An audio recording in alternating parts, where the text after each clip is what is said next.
Hi, my name's Maggie Gibbs. I'm a case manager at CAPS, and I'm here to talk to you today about managing stress and anxiety. This is week one of a 4-week workshop, and week one is about understanding anxiety and how to conduct a self-assessment. So, welcome to this workshop, and I hope you'll tune in with us for future weeks as well. So, the point of this workshop really is to learn to manage some challenging emotions, to develop some competence, and establish some healthy boundaries in relationships with ourselves and our emotions. So we're hoping that through this, you'll be able to develop some lifelong skills about understanding and managing your anxiety. Hopefully will help you to learn how to lower it, and give you some language to describe what you might be feeling. So the purpose of this workshop, like we said, is to develop some skills. And this will take some practice, so it's a good thing you're here. If you check out the website, you'll have the worksheets available that I'll be using. I've printed off and taken some of my own notes, and you can follow along with me as we go. So like I said, this is week one of 4. Tune in for the rest. But like I said, today we're doing a self-assessment. So we really want to look at some of the symptoms that we already are experiencing when we're noticing them come up, and then we'll kind of build off of that. So to go a little deeper, let's just talk about anxiety for a moment and acknowledge that it's real. It's not something that's all in our heads, like we might have heard people say. And it can be experienced in a lot of different ways. Today's seminar is a pretty broad version, so I'm not providing you with some clinical treatment that's going to heal all your problems in a day, but more I want to talk about the feelings of anxiety as they come up and kind of touch on different skills that might be aimed at assisting you in adverse, stressful situations. And we know that anxiety and stress can overlap.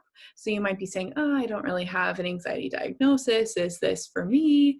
And I would say, yeah, because we all experience some amount of stress in our lives, especially these days with the circumstances that this pandemic has brought to us. So before we move into more specific strategies of how to manage the stress and anxiety that we might be feeling, we first need to be able to acknowledge it and recognize what it looks like in our lives. So if you're following along in the worksheets, I'm on the page that talks about how do you know when you're experiencing anxiety. And we're just going to go through that together.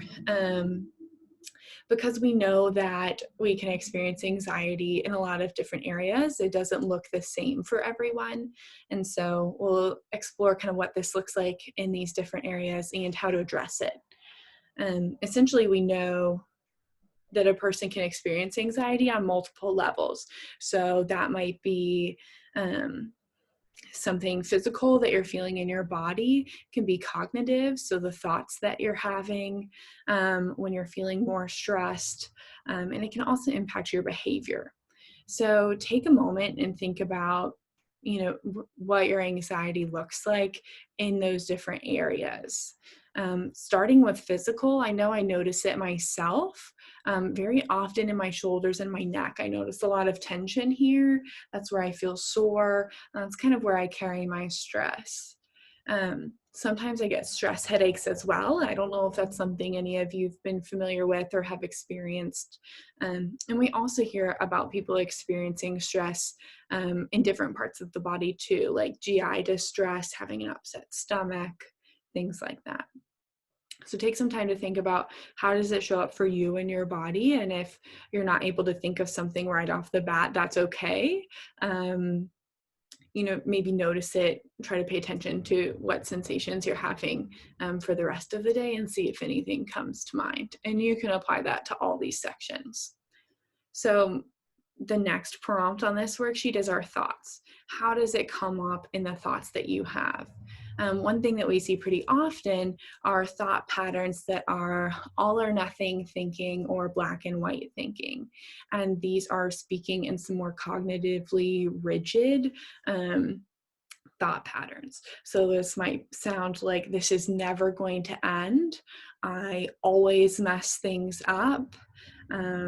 It's either going to be this or this. There's no in between. I'll never feel better. Things like that. And they can feel pretty real when we're having these thoughts. So think about, what thoughts are you having, and maybe take some inventory of those and notice how you're speaking to yourself when you're thinking, and see what those thoughts sound like. We'll also notice that stress and anxiety can impact our academics or our work. And this might be experienced for you as some perfectionistic tendencies, or one that I see quite a bit is this tendency for procrastination. And so notice, how is that impacting you? How does that show up in your life? And then think about your relationships and your social life as well. How does that get impacted when you start to feel more stress or more anxiety? I know that we see both ends of the spectrum. We see the person who's going out all the time, really over-investing in friendships or in experiences and entertainment. And we see the opposite too. So we see people who become more reclusive and are withdrawing and socially isolating because they're feeling so stressed and anxious. They don't want to go out. And either of those are perfectly common reactions to stress and anxiety. And as we've been talking about this, you might be noticing that I'm describing things that are on very opposite ends of the spectrum. And that's not something that's uncommon. Actually, as far as normal goes, I'd say that's a normal reaction to anxiety, is kind of oscillating on this spectrum from one extreme to the other. So moving on to talking about stress and anxiety with our emotions and feelings, what does stress and what does anxiety feel like for you emotionally? And you might be thinking, anxiety feels like anxiety. What are you talking about? And that's true. I mean, it does. But think about, how does your behavior change as well when you're feeling more stressed or more anxious? I know for me, I become a little bit more irritable, and I'm probably not the most friendly person when I'm at my most stressed. You might also see other people or yourselves feeling more nervous. And so our behavior changes too as our levels of stress and anxiety change. If you're still following along on the paper, I'm turning my page now, and got our measuring scale. So I want you to look at how you might assess your stress. And if you had to rate your levels of anxiety, one thing that's really important when we talk about managing stress or getting our anxiety under control is you want to be able to, this might sound cheesy, but take a thermometer to it and think about, where am I measuring on this? How hot is my anxiety right now? And this is important because catching your stress and anxiety early is going to be easier as far as managing it goes than when it's escalated. So think about, when you're first starting to feel nervous or anxious, you might be able to calm your mind or calm your body a little more easily than when you're already in the fetal position in the midst of a panic attack. Kind of makes sense, right? So catch the snowball before it's rolled up to be too big. So take a couple moments to assess yourself and think, what level 1 to 10 is my anxiety at right now? And what's the worst it's ever gotten? On average, what do you live with day to day? And it's okay if maybe at this point in your life, with all the things that are going on around us, if your anxiety levels are a bit higher than they typically are, take time to think about what they're like now and what's typical for you. And then try to take some time to notice, when do I feel more or less anxious? So for me, I feel less anxious when I'm playing a board game. That's my happy place. I feel less anxious when I'm cooking in the kitchen, or I'm cuddling my cat, reading a good book.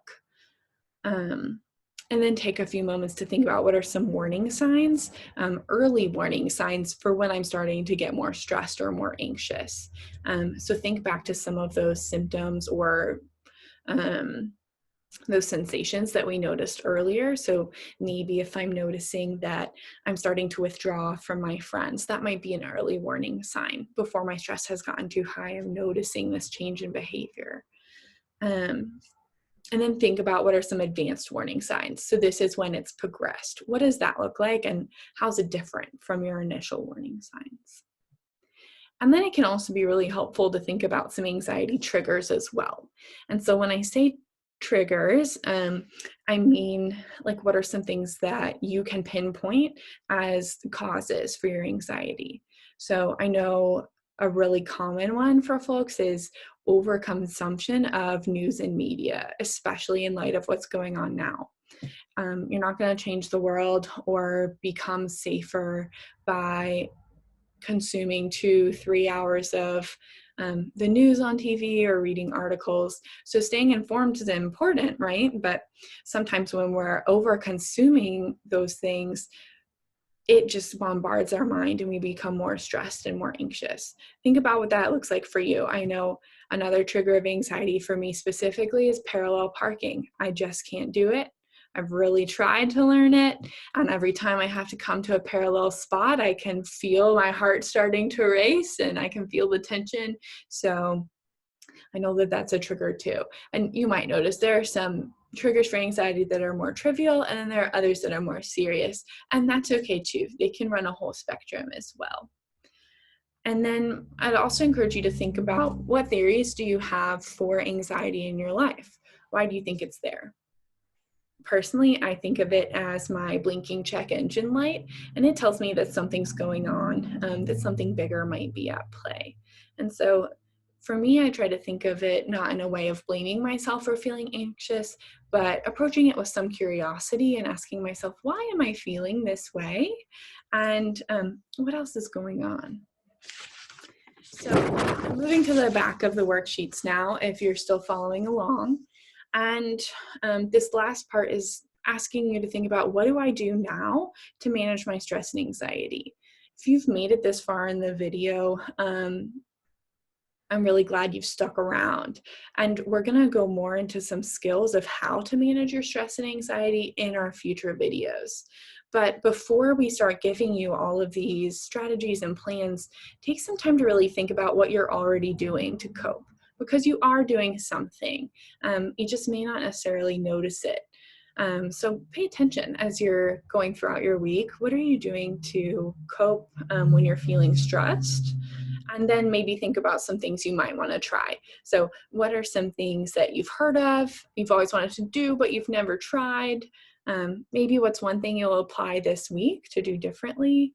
You're going to try a new recipe to bake? Are you going to pay more careful attention to what's going on in your body throughout the week, and the physical sensations you're having can look different for all of us. And then think about, how can I notice my anxiety when it's lower before it builds to a higher number on that rating scale?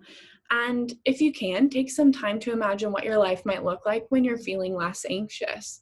What kind of person will you be then? What will you be doing differently?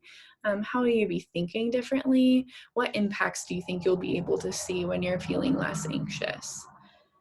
And then notice the times of your day, like we mentioned again, when you're feeling more or less anxious. And just start to take note of those. Don't judge them as good or bad, but start to pay attention with some curiosity.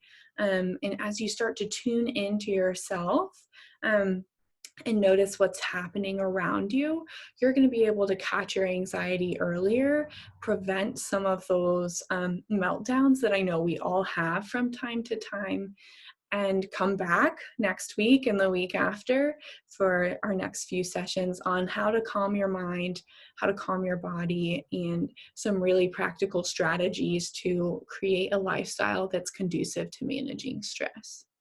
I've really enjoyed spending some time with you this afternoon. I hope that you found this workshop, Series 1, helpful, and hope that we'll see you back in future weeks. Thanks for having me.